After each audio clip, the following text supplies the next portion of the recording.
Welcome to the Healthy Mind, Fit Body podcast. This is episode number 15, and this is Kevin. I'm going to be flying solo today as Wes and I are in two different parts of the great state of California. And Wes also has a cold, so we decided not to try to get on Skype and do all that. So we've got an interesting show for you, or I've got an interesting show for you today. I just drove up about 500 miles here from San Diego to the San Francisco Bay Area just for the Christmas holiday. And I actually had a little trouble getting some good nutrition on the way up, and I wrote a blog post on that. So you can check that out. I titled it Fast Food Nation. On the last podcast, we interviewed Amy Dungan, and we got a lot of good information on low-carb eating, as well as eating healthy around the holidays and eating healthy around family and things like that. And that prompted a comment on the healthymindfitbody.com blog.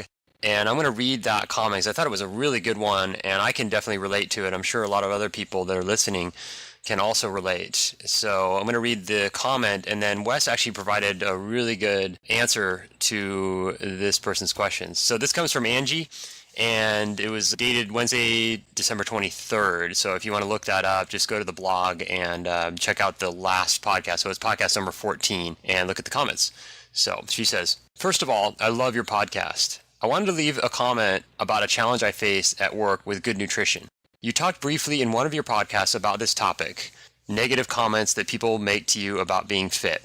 I am a nurse, so I work with several women. I live in Huntington, West Virginia, which was just recently named the most unhealthy city in the country, and I believe it is. Most of the women I work with are overweight or obese. There are only a few of us who are in a normal weight range on my unit. My problem is these women make comments to me very often concerning my diet.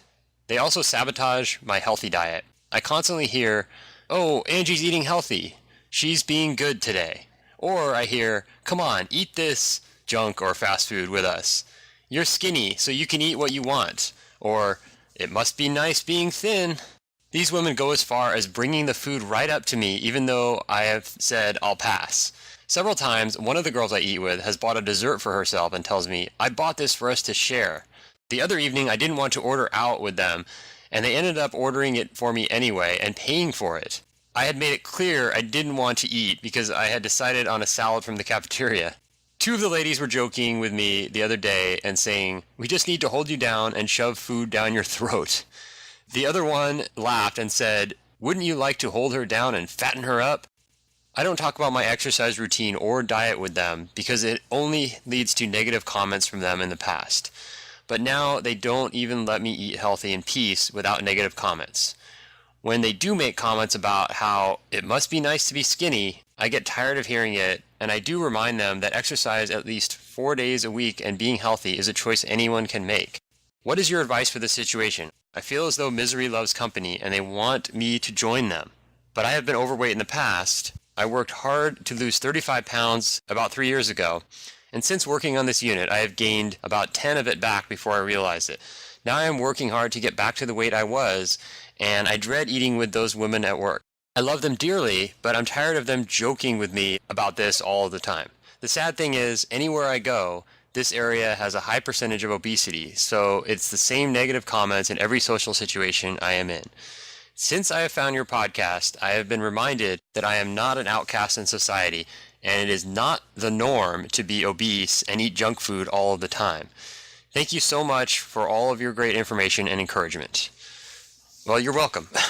Yeah, that was a great comment. I think that encapsulated a lot of the issues that many people face. And it's not just eating. I think that applies to a lot of societies in general, that when someone starts to do something good for themselves, the people that they're hanging around or that they're surrounded by will often try to kind of keep them down or drag them down to their level because they don't want to see someone else get ahead. So it's pretty common, and I notice a lot in the realm of finances and career. So it's probably less common in the U.S., although I think it's pretty prevalent here as well, that there's this idea that nobody should be rich, nobody should be wealthy, and no one should be successful above the crowd. And you just want to keep everybody down with the rest of the crowd, and everybody should be equal. That's what happens in many societies. And I spent some time in Australia last year, and it was a lot, even more so like that there. There's a big pub culture in Australia, and everybody goes out and drinks beer, and there's a lot of like let's just all kind of stay at the same level, and they call it there the tall poppy syndrome. So if somebody starts to be a little too successful, then you just chop them down.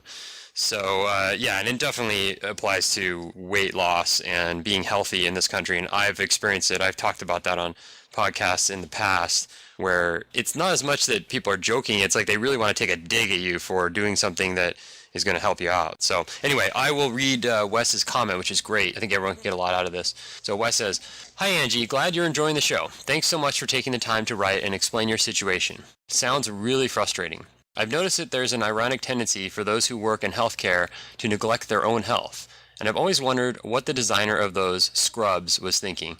One can indeed hide a lot under that bagginess. It's obvious that your coworkers are projecting their own unresolved issues onto you by conveying that you are the abnormal one, needing to be fixed or even force-fed. That really speaks volumes about their unresolved issues. So, if you talk about your way of eating and exercising, they respond in a negative fashion.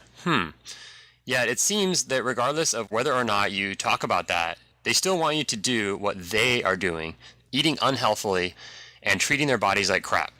There seems to be intense psychological pressure to make you feel like an outcast, like you're doing something wrong that offends them. Clearly, they know that their habits are unhealthy, and your way of life basically stands as an affront to them. So they are seeking a way to get you to change in order to minimize their own self-conflict or cognitive dissonance. I'm a big fan of self-assertiveness. It's one of the 6 pillars of self-esteem, and that's mentioned in Nathaniel Branden's book with that title. So whenever someone criticizes me about doing something they don't like, I really try to explore the nature of that criticism. I commend you for sticking to what you know is best in the face of your close crowd of opposition. Being independent takes courage. Given this, you might address explicitly the psychology of being independent and emotionally understanding whenever they bring up the eating or "you're so skinny" topic.